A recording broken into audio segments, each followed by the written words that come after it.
हजरत मूसी लंबे सफर पर जा रहे थे। अचानक रास्ते में बादल छा गए और जोरदार बारिश शुरू हो गई। वहां के नीचे खड़े हो गए।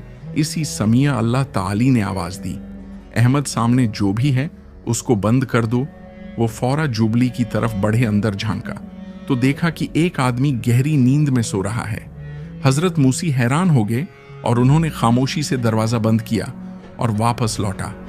हजरत मूसी ने कहा, अल्लाह, क्या ये शख्स मुझसे भी ज्यादा परहेजगार है जिसके लिए तूने मुझे भेजा?